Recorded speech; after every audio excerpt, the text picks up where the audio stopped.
I just beat Jose Aldo. If this chapter of your life had a title, what would you call it? The rise. If you're great one night, who cares? You got to keep repeating the greatness for people to be like, oh, wow, how does he keep being great? What did you learn about yourself in this war? I knew I was going to show my heart no matter what in this fight. How did you process all of the emotions that must have come from that? Pressure is a privilege. He believes you could be the next champ of the bantamweight division. When God wanted to make David king, he didn't send him a crown, he sent him Goliath. Aiemann, it's so good to have you back on. Has anything new been going on? What's new with you these days? I just beat Jose Aldo. You just destroyed. You just showed out for Canada. Congratulations to you. I am so happy for you. I was on the edge of my seat. I was telling everybody that I had you. I put the money on you. I'm so happy for you. Congratulations, good sir. Thank you, man. I really appreciate it. Thanks for the vote of confidence. A lot of haters after the fight, a lot of doubters before. But, the story continues. I'm excited now to move on to the next one. Oh, I was so mad when I first saw the reaction to the fight. Some people were like, "Oh, give Jose Aldo an easier fight. Like he needs a retirement fight or something." And I was like, "This is a tremendous fight. I'm so excited for this." Yeah.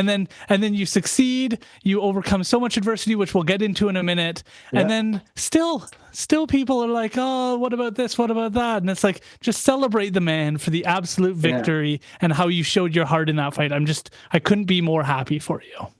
Thank you, man. It's exactly how I feel in the end. It's like there are the ones who are upset are more like either casuals or people who I ruined their parlays or their bets or something like that. But, all the true fighters are all happy that I ended up getting my hand raised. The story just makes the most sense.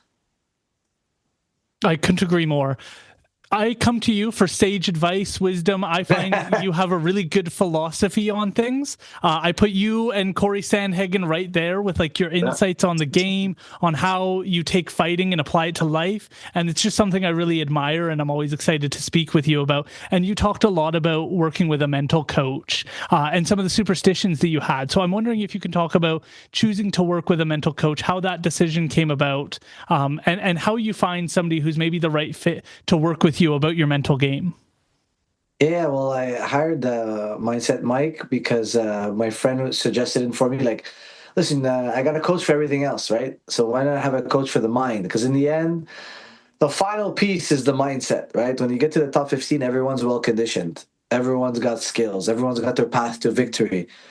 But if I can have someone who can have me run through a system that guarantees that I'm going to be performing my best on the night that counts, why not take that advantage, right? So that's kind of the reasoning behind hiring him, because to be great, it's about repeating that greatness over and over again. If you're great one night, who cares? You got to keep repeating the greatness for people to be like, oh wow, how does he keep being great? That's what really makes people love you, right? So that's kind of like the reasons why I wanted to hire one. And so far, the two times we worked together, I had no doubt that I was going to perform well because my mind was so clear. I knew exactly what I needed to do. And especially in this last one where I ran into some trouble near the end, and I used some of the techniques to make sure that I end up on top. One piece that you've mentioned in previous interviews was that you hit a streak. Things started to go the right way. In a previous interview we did, we talked about how you had hit 3 in a row and you were very nervous on whether or not you could keep that going or not, or what that meant, or how many people are able to carry that into 4 or 5 and what that actually looks like. And then the other piece you had mentioned was around having your family come to these, that you had found the streak and then changing things. You don't know how much that plays a role. What was the process to get over those things? Because I think we all have those in certain moments, right? Where we think we did it one way, so it has to be done that way again. How did you overcome that? Yeah, you're right. I forgot to answer the superstition part. But so there was obviously all athletes have their superstitions. You're not supposed to have those, right? Especially as a believer, in the end, it's in God's hands, we're supposed to say, right? So you shouldn't have these superstitions. But I still, as an athlete, I'm part of the athletic culture, sports culture. Everyone, we end up falling for the trap of these superstitions. And my mindset coach really helped me get out of that, in the sense that one has nothing to do with the other, right? My wife coming to the event, how can it really affect my fight? You know, it doesn't do anything to affect my fight. The only thing is because I care about her. I want to make sure she has a good time and all that stuff. Yeah, but in the end, she doesn't affect the fight. And doing things a certain way or winning in a streak, each fight is on its own, right? Each individual fight has nothing to do with the previous or the next.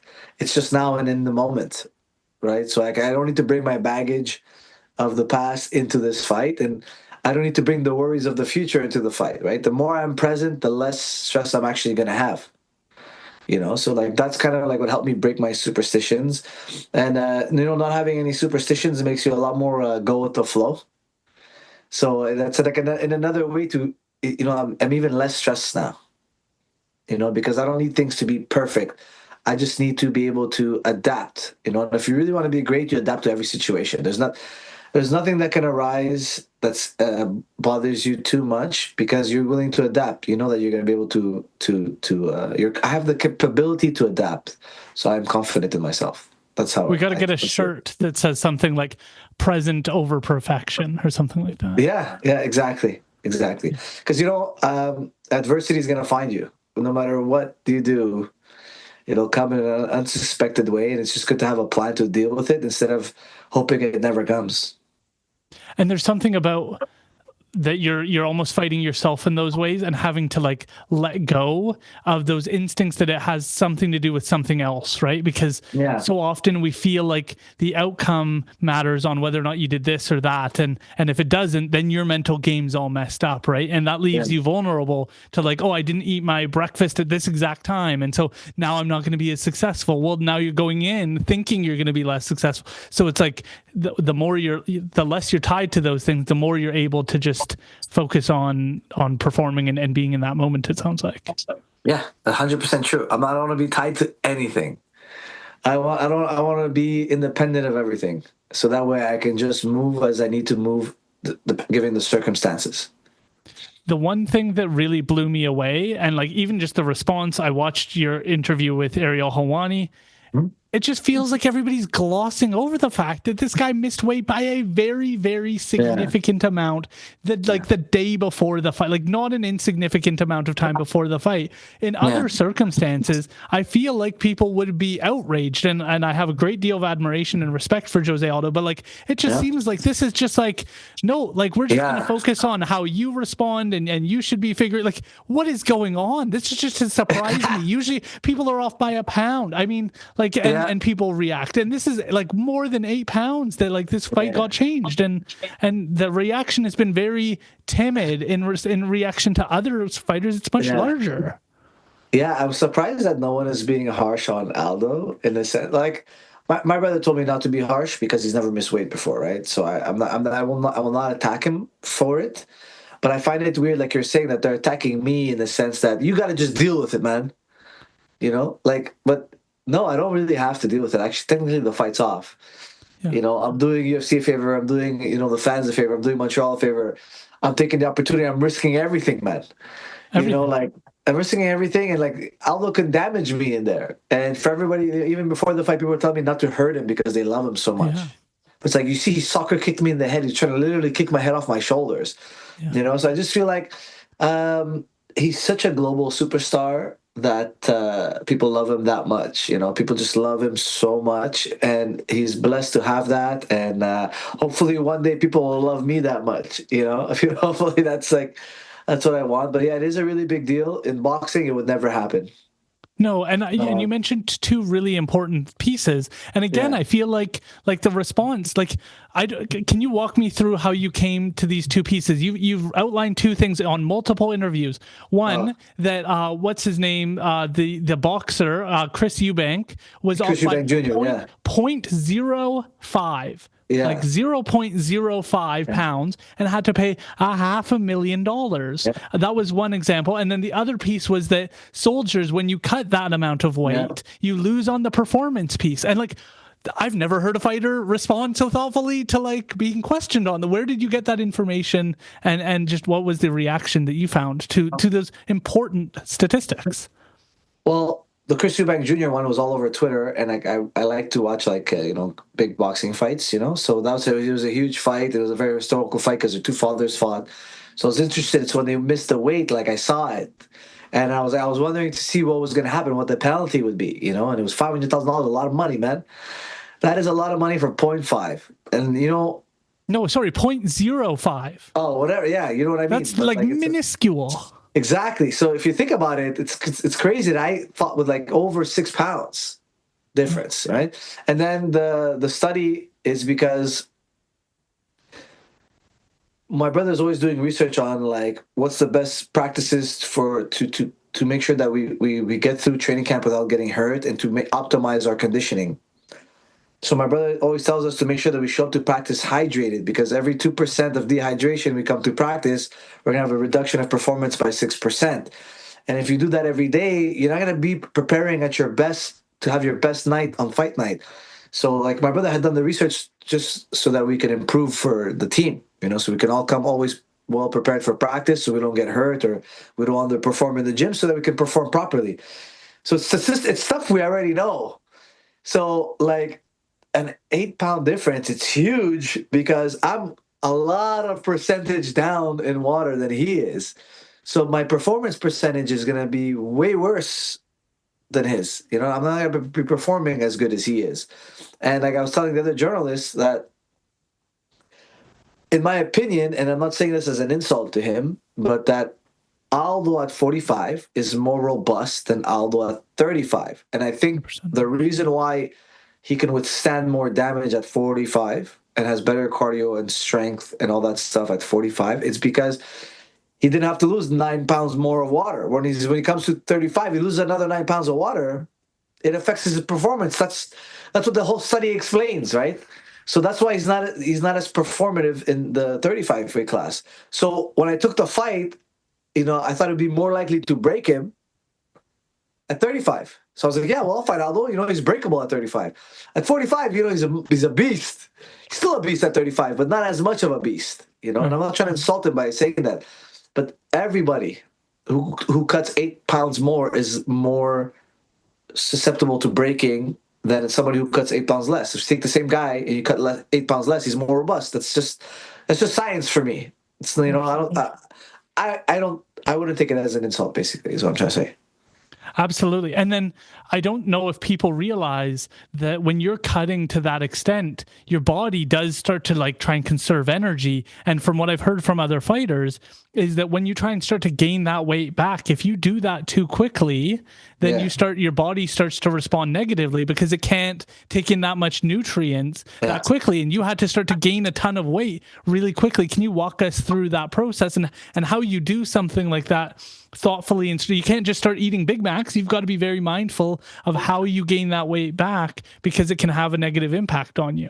Yeah. So basically what happened was that special rule in Montreal, or if there's a 5 pound difference, 5 pounds or more, the fight's off. There's no way we're putting a fight together.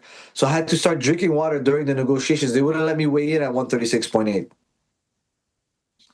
So I started rehydrating, and I don't know if I've told you, but on my 5-fight win streak, every one of those fights I've thrown up at the rehydration part. Wow. Like my stomach, I have a hard time with the rehydration, but this time I started, we'll start even slower because we got even more time.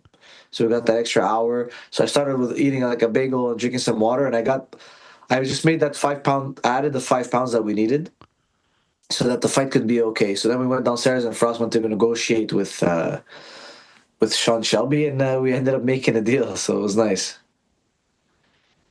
Interesting. I'm wondering, how did you feel in that moment where you were trying to resolve that? Because it was brutal. I was so mad. I can't imagine. And you just think when people go in for like a job interview or something and you want it to all work out, like you couldn't have imagined that these circumstances would come up, but you're trying to put on for so many people. All of the hope and expectation is on you. And as much as I'm sure you were willing to take that on, there's also just a piece where it's like, hey, you did your job. You were doing your job. And it may have been his first time not cutting weight, but come on, he was a pound away. That was a significant amount. And he could have alerted people far earlier, I'm guessing, than he did. And so it's all on you, and you have to make these tough decisions. And ultimately, when you really think it through, the damage you took, like people have to respect the fact that you were kicked in the head. You put your body at risk. Your family sitting in the crowd watching you try and perform, and the odds are stacked against you. Like, this was not an insignificant decision to make. How did you process all of the emotions that must have come from that? Yeah, well, now that you fasted for so long, you know what it is to be dehydrated a little bit. You get irritated, like when you lose all that water and you've dieted so hard, and like that, from starting on Tuesday, they try to eliminate carbs from my diet. So I'm only eating protein. So like when I'm down on 136.8 and I get the news, I am furious because I can't control my emotions at that point. At that point, I'm just so close. I'm so close to my weight that I was very upset, and I try not to get emotional at all during fight week. I try to be numb to everything as much as possible. The more I'm detached emotionally, the better I will perform. So like that's normally how I take it. But when I was starting rehydrating, I started getting a much clearer head, and Frost was keeping me calm.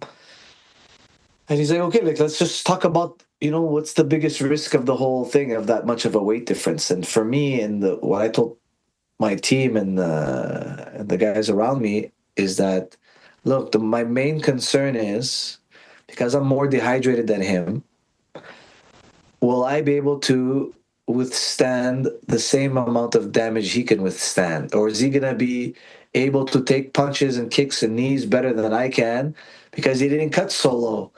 Because when you dehydrate yourself, you don't choose where the water comes out. Your body flushes it out, pretty much equally from everywhere. Right? You lose all the water, like you have no choice. And then when you rehydrate, I don't know what gets rehydrated first and to what extent, and like how much am I really at 100%? Science doesn't know that. They don't know, man. They want you to hit these numbers because that means you're hydrated because you weigh this much. But is my brain going to withstand the same amount of impact as him, or am I coming in there a little bit more fragile than him? That's why I was telling you about Aldo at 45, he's more durable than he is at 35. Because, he cut 8 pounds more to make 35. He's not going to be as durable. So I felt like what's going to happen is, because we have to change the weight class to 45, you're getting an Aiemann Zahabi bantam, and you're getting a Jose Aldo featherweight. So I'm fighting him at featherweight, but I'm a bantamweight and he's a featherweight. So that was kind of like the biggest concern, So that's why we ended up changing the game plan to a much more conservative round one than I expected. Normally the game plan was to put it on him, but we changed the game plan just to make sure that when he hits me, I don't get flatlined right away. So just to feel it out for longer than expected, just to make sure that I don't get anything too surprising. You got hit and kicked multiple times in the face, which I just cannot imagine. Yeah. And I'm wondering, you talked a little bit about how you got to show your heart in this fight. Yeah. And I'm wondering, what did you learn about yourself in this war? Yeah, well, I knew I was going to show my heart no matter what in this fight. If it went really well, I was expecting to punish him, get on top and ground and pound or whatever it was, or KO him, and people were going to know that I'm resilient because the game plan will start strong and fight to the end. But it was nice to show my heart because with getting dropped in a weird way and getting soccer kicked and going through that whole ordeal, I'm actually grateful for it, man. I'm actually super grateful that it happened. And I'll tell you, the first reason I'm grateful is because when I came out of the hellfire, I stayed calm, cool, and collected. And when he came into the hellfire, he fell apart, man, and he broke physically and mentally. He fell apart, and I did not, man. And he was the one with 41 fights. He was the 8-time world champion. But when it came down to it, I was a much better nail than he was. He's only a good hammer. So I feel like now I've been getting a lot of respect from fighters, coaches, people in the know, people who watch the fight for real, not casuals who just, taking a look here and there at the screen, but people who watch that fight, who paid attention, who know what fighting is. Everyone gives me my respect now, So I feel really good. I feel blessed that it happened the way it did. I want to thank God for keeping me awake and not making sure I didn't get KO'd in that moment. And I'm proud of myself for keeping a clear head, regathering myself, making space, catching my breath, and putting it on him and winning the last 3 minutes. Can you just walk us through really quickly that piece? Because you've said it a few times and I apologize for asking you to repeat it, but how you go about, you got knocked down and you talked about how, I think it was your mental coach who said, first you have to like gather yourself, then the first 15 seconds. Oh, then yeah. So can you walk us through that? Because I love that. Yeah, so my mindset coach, we always talk about like also worst case scenario. One thing I've come to the conclusion is that if you only think that only positive things can happen for you, you're delusional. Like adversity's coming, and it comes when you don't want it to come, and you need a plan, right? So you always ask me, "What's your plan?" He didn't give me the plan, but he tells me, "What's your plan?" Like, how would you deal with something that happens? And then I always tell him, like, for me, it's about making space, catching my breath, and winning the next exchange. And then winning the next 15 seconds, and then winning the 15 seconds after that, and just like micro gains until I turn the tide back in my favor. That's basically how I see it. So like things are going to happen in the fights that I don't want them to happen because there are so many balls to juggle and there are so many banana peels out there that even though you're juggling all these balls, there's something that's going to happen you don't see. You're going to slip and all of a sudden they're going to go flying and you're going to catch them all and put them all back in order. And I felt like I was able to do that against Aldo. And he was not able to turn things around for himself when I got going. Oh, it was 2 times from my perspective that he lost. One on the scale and then one in the fight, right? Like there were like just even you pointed out that he would have better cardio, and I don't know what was going on in that 3rd round, but I didn't see any cardio coming from him on that side. He was laying down and you had him and you were in a very dominant position. And if we were in Pride rules, that would have looked very, very different, So the other piece that I just wanted to like reflect on from my perspective that you showed, some of it was circumstance, but there was a Canadian spirit there that I just saw from you. How you approached him not meeting the weight, like how you approached these challenges when the fight was put on. Like you were incredibly respectful, more so than I was to the people within my friend group, where I was like, I do not like this. So you were kind and thoughtful and respectful towards him throughout the process. You wanted to put on for Canada. You wanted to show out. You faced adversity and you overcame. And I don't know if you've seen this on X and on other social media platforms, but it seems like there's a big question right now. Like, what does it mean to be a Canadian? And the way you performed, the way you showed up, the way you approached conversations, just that gave me that spirit of like, that's what it means to be a Canadian, not running his name through social media, not complaining, not pulling out of the fight, like taking all of the challenges that you faced, absorbing it, and then still showing out and being respectful and kind to everybody involved. Yeah, thanks. I appreciate that, and I'm blessed to have a strong team and have really good mentors. Like Firas is an incredible mentor, and so is George. And my mindset coach is incredible, and even my manager has a good mindset. My friend Jordan is, he's with me all the time. A good mindset. Everyone has a good mindset. And when we're doing the negotiations with Sean Shelby, Firas took charge of the negotiations, and he gave us a number, and me and Firas was talking the terms, and Firas told me, he's like, look. He's like, if you accept the terms, that's it. We're fighting Aldo. You know what I mean? There's no excuse about the weight. There's no shitting on Aldo. There's no talking bad about him. He's never missed weight before. We have to give him his respect. He's a legend. We don't know why he missed weight. So if you decide to do it, you're allowed to speak the facts. Say that there's a weight difference. Explain your side. Explain the gravity of the adversity that we're facing. But he's like, we're not gonna throw Aldo under the bus. You're facing this adversity. Yes, we explain it for what it is, but don't muddy Aldo's name. Because we didn't know. We really don't know why he missed. So it's hard to talk bad about a legend like that. He paved the way for me to make a payday like I just did. And in the end. Because he missed weight, I made way more money than I was supposed to make.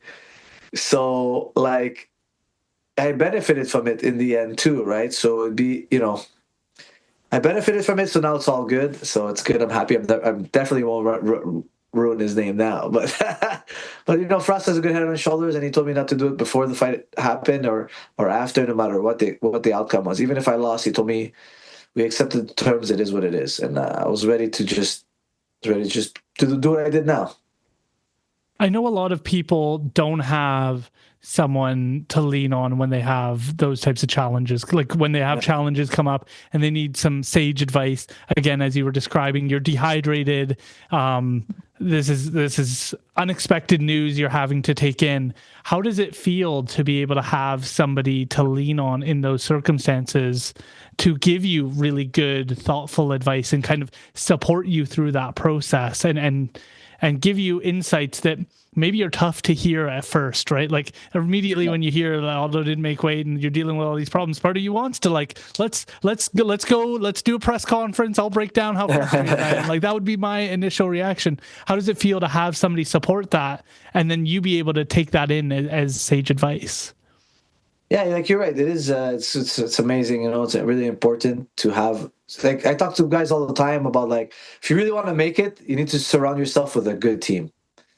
You know, and the people you choose to keep around are really gonna shape your future because you're gonna be influenced by the way they think, right? So like. My brother told me all that, but I could have told him, you know what, yeah, okay, whatever, and I still talk trash about Aldo. I have to also accept what they say, and also, you know, like I have to respect what they say. I can hear it, but doesn't necessarily mean I'm going to take their advice. I have a million fighters on my team that don't listen to what we tell them. You know, it is what it is. But I am open to their advice, and even like when I called GSP after and I told him I accepted the terms and we told him what happened, the first thing that he said was, "This is the best thing that ever happened to you." He's like, the story is gonna be amazing when you beat Aldo, and you beat him when he was overweight, and you do this and you do that. He's like, everyone's gonna love you. Yeah. He's like, don't worry about it. We're gonna go out there. We're gonna beat him. So I was like, okay, man, let's go. So I was happy. You know, it's nice. Like, it's nice to have people who believe in me that much, and also people who guide me to do things in a way that, you know, in the end they were right. And I feel like the way I handled it, you know, it even garnered me even more respect. You know, and I'm happy to be this guy now. I couldn't agree more. It has been amazing to watch people's response to you and excitement and the respect being put on your name because you deserved it the whole time. But some people are just waking up to it. You mentioned GSP and you've mentioned this, and I feel like this should be a headline from my perspective. He believes you could be the next champ of the bantamweight division. This is very exciting to me. I'm very happy to hear that he gave that feedback. What did that mean to you? And was that just reaffirming? Yeah, and it means the world to me. You know, he's been telling me that for a long time. And, you know, I always have Firas and Neil in my corner, and I always bring in a third that depends on my opponent. And I thought this one would be a really important one to have George in because, you know, Aldo's such a megastar. And people are going to love him so much. I thought, you know what, let me have George's aura around me as well. And when George speaks to me, I try to listen as much as possible. And he's not the kind of guy to sugarcoat anything or to pump your tires for no reason, right? So when he tells me something, I believe him. And we had a really cool moment actually backstage where like I had done my warm up, everything was done, and I was waiting to walk out. But then they did the Vitor special. So when they did like the Vitor like Hall of Fame announcement and video montage, they told us, okay, look, you were supposed to walk out, but we're gonna have to wait another 10 minutes. So it was like 10 minutes of dead time. So I was just pacing back and forth, and GSP standing there, and they were showing like you know, the Vitor footage and whatever, and I was just going through my head like, what's gonna happen? And I just smile and just be standing there, and I just start pounding on his chest. I'm like, George, Aldo's coming out hard, boom, boom. But we're gonna be ready, boom, boom. And I'm like, I'm not worried about him, boom. I was just banging on his chest. You know, I was talking to him and banging on his chest, and he was like, he was feeling that excitement, and I'm like, I can't wait for this moment, you know. And then I'm pacing back some more, and then they put a highlight reel of the next UFC, and it's gonna be Merab versus Sean O'Malley. And George points at me, he's like, you know, it doesn't stop here. That's where you're headed. That's where you're going. This is not your biggest fight. That's going to be your biggest fight. You know, and it's just getting me going. It was just really like revving me up, you know, and I couldn't wait for the fight. And I had never been in the blue corner before. It's the first time I've ever been in the blue corner. I've never been in the octagon or in a fight first. I always come second. I've always been in the red corner. It just worked out that way. I don't know why, but it did. And then this is the first time I'm standing there in the arena. And I was looking around, I was taking it all in. And they were still playing my music. And I was like, you know what, man, there's nowhere else I'd rather be. So I turn around and I see Firas I walk up to him and I grab him by the hand. I tell him, I love this shit. I just call him, I love this shit. And Firas's face lit up. He was happy that I was just confident. And I went up to GSP and I grabbed him and I told him, I love this. Then I went up to Neil, I grabbed his hand and I said, I love it. Then I walked over to Bruce Buffer. I shook his hand. I told him, I love it. He's like, brother, you've got it. That's what Bruce Buffer told me. And I felt like, yeah. And I grabbed the referee's hand. I told him the same thing. And in that moment, I realized that I couldn't freaking wait for Aldo to step into this octagon just so we could get started, man. I couldn't wait for it to happen. And then it was good. I didn't get iced out. I used the moment to zone in even further. I love that. And it somewhat reminds me, I don't know if you've seen Dan Hooker sitting in the chair, and he's just in a tough first round, I think. And then he goes, boys, I love this shit. And he's all bloodied up. His face is just destroyed. And he's awesome. Soaking in that moment. And it just, Ariel talks about this a lot, but it just shows the difference between you and everybody else in the world, right? Because in that moment, I'd be scared. I'd be nervous. I would feel very, I couldn't do what you do. I don't have that bone in my body that goes when all the lights are on, when all the pressure's on you, when the moment's building up. I imagine I'd bet a lot of money that I'd fold like a ton of bricks, and people like yourself soak that in and use that as energy, and then are going into the fight even more zoned in than you were before. And I think that's really admirable, particularly again because your family's sitting right there. There's always those nerves, as you were describing. Take the first round slow. You don't know how he's going to respond. In those moments, I don't know how you do it, and I find that all so admirable. Pressure is a privilege. To have it all on my back, there's nobody else I'd rather count on. You know what I mean? I'd rather be the one taking the shot. I want to be the one in the game. I want to be the one making the decisions. I want to be the one scoring the goals. I want to be the ones putting my hands on him. You know what I mean? I want that pressure. I want everything. The fact that I was in Montreal, I loved it. The fact that my family, my friends, everyone gets to know me. It was crazy. It's a crazy, surreal feeling. People were asking me how good it felt before. Before, it didn't feel that good. Honestly, it felt like nothing, man. It felt like nothing. You know why? Because I got to go out there and I got to do it. I got to go out there and I got to win it. I got to make it the best night of my life, or else it can also be the worst night of my life. Yeah. And I'd rather be the one in control. I'd rather be the one going out there and doing it. I don't want anybody else doing it for me. And I feel like one day when I retire, I can be like, I took it from these guys. I did it, man. I didn't. It wasn't by accident. My success isn't by accident. So it's my hard work, it's my discipline, my determination, my love for what I do, and I'm happy with the way everything turned out. I feel like I couldn't have written a better story. I couldn't agree more. I couldn't have written it a better way.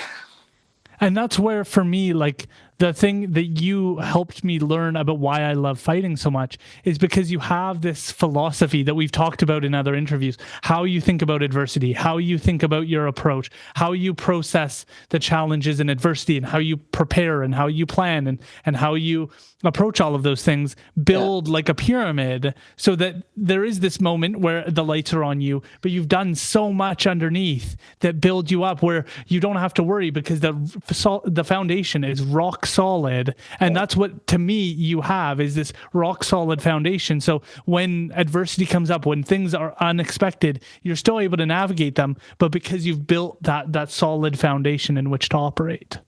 Yeah, I totally agree, man. My base is extremely large. And I like to cultivate it at all times. I make sure that I'm always working on myself, and I try to look inward more than I try to look outward. Whatever problems I have, they're more likely than not come from within. So if I can solve those problems, the outside, the external can't hurt me. When the internal is so strong, the external does nothing. That's it. So I don't know if you want me to change the name of the title to say King of Montreal instead of Aiemann. You just let me know. King of Montreal, I love it. I love it, man. I think that's a good one. Somebody else said they would like to hear me being announced as the one, the only. I said, that's pretty cool too.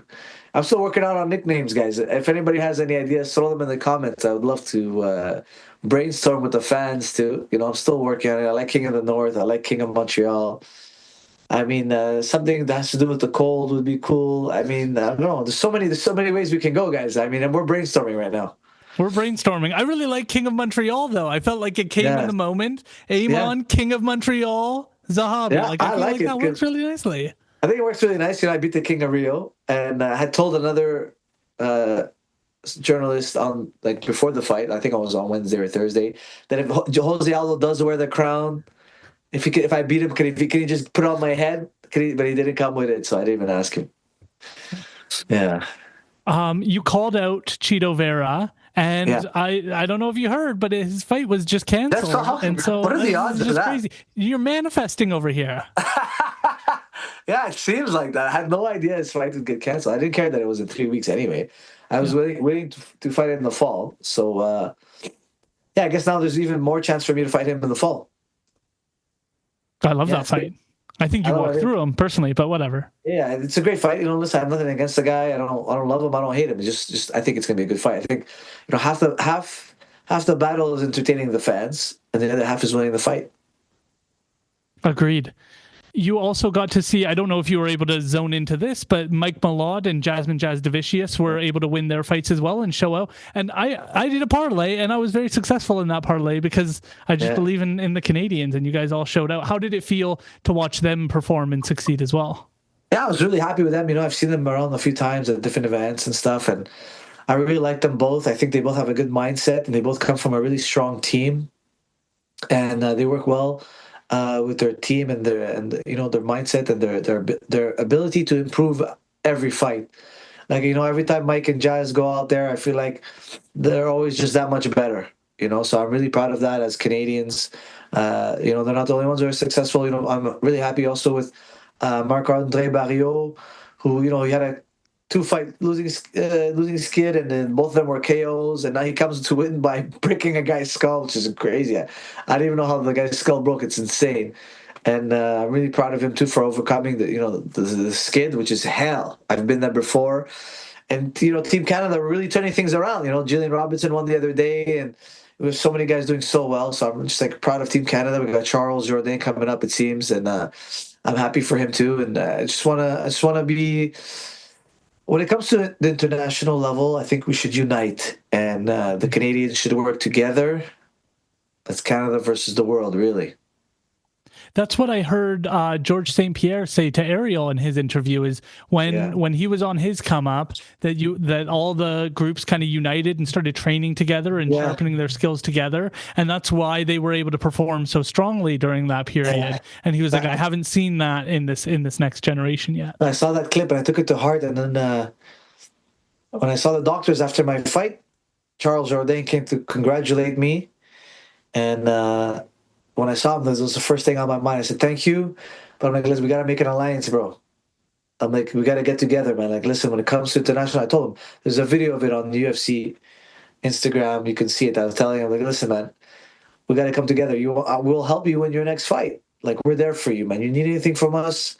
Team Canada, we're on the world stage. We got your back, So if there's anything we can help you with, we'll help you. And, if you want to help us, I would love to have your help, but we're there for you, So, I know I know he just came to congratulate me, and I kind of put something heavy on him. And, obviously I don't want to disrespect him. I'm not telling him to leave his team. I'm just saying, you could just be extra help. That's all I'm trying to say, and I feel like that's how it should be for all the Canadians. If you're Canadian, and TriStar can help you, we'll help you.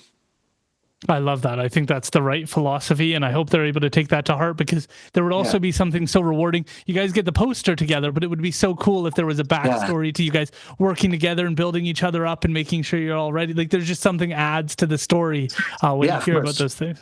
Types of I would love, even for Mike, for Jasmine, for any of the Canadians. Marc-André Barriot, they've all trained with us before, but the door is always open for any of them. Any Canadian to come train with us. If this chapter of your life had a title, what would you call it? The Rise. The Rise, man. I think this is it. I think beating Aldo really made my stock rise, to the next level. I'm getting a lot more respect. I feel like now no one could tell me anything about fighting that I haven't overcome. Like, I overcame it all now. I even beat one of the legends. I beat one of the living Hall of Famers who's still competing. And I did it with being in a lower weight class than he was on the night. So, so it's just so funny. Like, now I feel like I have the right to talk about adversity in there. And I feel like I'm a veteran, and my place is cemented in the UFC. And I have records now.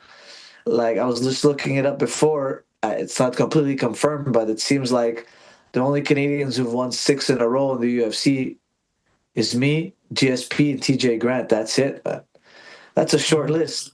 The only guys to beat Aldo at featherweight: Conor McGregor, Volkanovski, Max Holloway, Aiemann Zahabi. That's it. You know what I mean? So I've done a lot. I've done really well for myself, and the story ain't over. It actually just got started, man. This is just the start. I couldn't agree more. And I really want to personally thank you for staying in touch, for being willing to share your time. Oh, of course. It's been an absolute honor to watch you come up and go through so much growth and hear about your philosophy and just watch it all come to fruition. You deserve it. You've earned it, and you've worked so hard. And I'm so glad to see you starting to get your flowers. I think there could be a few more, but I'm happy to see that we're moving in that direction, because you've absolutely earned it. Yeah, thank you, man. I really appreciate it. Yeah, I think the horizon is going to be nice. You know, George said, you know, getting this one over Aldo, he's like, nothing stopping you on the way to the title. He's like, I know he was kind of the boogeyman of the division in a sense. You know, he was so dangerous to fight, and I stayed toe to toe with him. I didn't clinch him. I didn't shoot on him. I didn't try to stall him. I didn't beat him the way those other guys beat him. I beat him in what he does best. You know, so pretty proud of that. And you didn't fold when times got tough, where so many people curl up and they wait for the moment to fade away. You chose to keep pushing forward. And I think there's just so much to learn from individuals like yourself. When times do get tough, you have to step up. You have to push forward. You have to find a way to move forward. Think that 15 seconds, then go for the 3-minute kind of mentality. I love that. And I've taken that into my own life. And I'm just so grateful to be able to speak with you. Thanks, guys. I appreciate it, man. You know, like, this was a big moment for me. And, you know, the adversity just kept piling on. You know, it was when I first got the fight. One of the quotes I had for this training camp to kind of help me get through it was when God wanted to make David king, he didn't send him a crown, he sent him Goliath. But my Goliath kept getting bigger. So first it was Aldo, then it was Aldo missing weight, and then it was getting dropped. It's just like the mountain was getting bigger, you know, the person was getting bigger, and in the end we still slayed him. So it was a nice feeling. And one other thing was, like, I have one of my coaches, Conrad, when I first got the fight, he told me I was going to break him. You know, he told me, he's like, look, at 35 he breaks. At 45 he's hard to break, but 35 he breaks. And I was like, okay. But he told me, he's like, this is how the fight's going to go. I'm like, okay. I'm like, how's it going to go? He's like, the fight's going to start hard, and then it's going to get harder.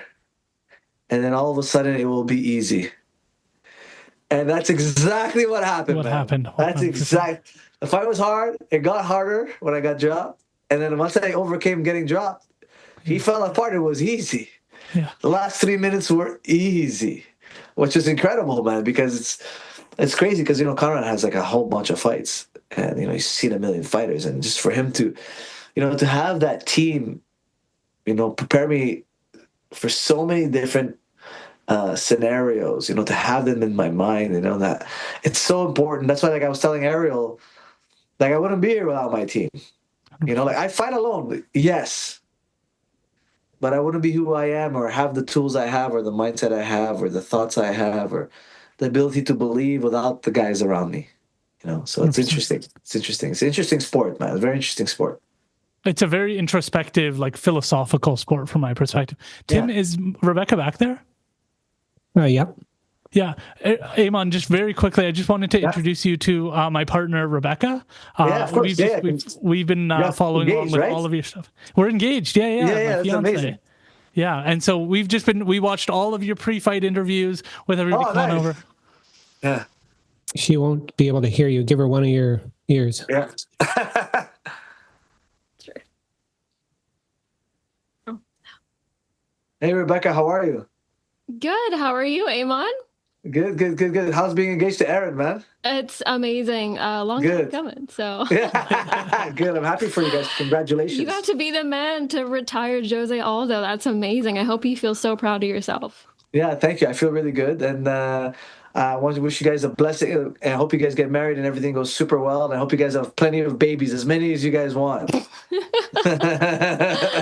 Appreciate that, Aiemann. Again, congratulations, and I look forward to watching more of your fights. Like you're a legend, and don't listen to Ariel. He's jealous of you. All right. Thank you. I really appreciate it. Thank you so much.